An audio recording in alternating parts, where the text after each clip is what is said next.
From Michelin-starred kitchens to guest starring on Sesame Street, Chef Melissa King has done it all, including breaking records on Top Chef.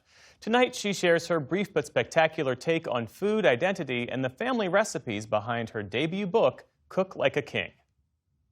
I don't know what mom gives their child a Chinese meat cleaver for their birthday, but my mom gave me one when I was about 10 years old. I remember doing everything with that knife. That was what I would slice bok choy with and julienne ginger. I was like, I am going to be a chef. I know that I want to cook. I love food so much.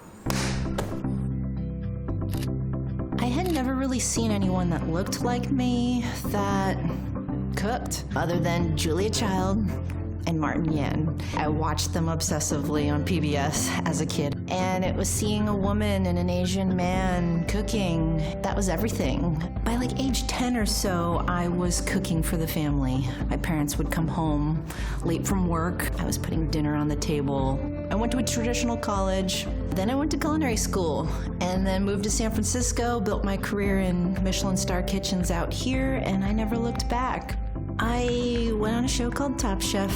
I competed twice. After I came out of that experience, so many people reached out and they told me how they were so proud of me, and they saw an Asian woman cooking in a kitchen, a queer woman. You know, they had never seen anyone like me on television, and so it kind of got me thinking back to Martin Yan and Julia Child and when I was a kid and seeing the importance of representation. My cookbook is called Cook Like a King, and it's embracing Chinese Californian dishes. A lot of these dishes are things that I made with my grandma. You know, I would crimp dumplings with her in the kitchen and hang out with my mom, and we would steam a Chinese egg custard with clams. There's a Taiwanese popcorn chicken dish in there, and that's something that I used to eat at boba shops in high school. Hi everyone, the cookbook's here.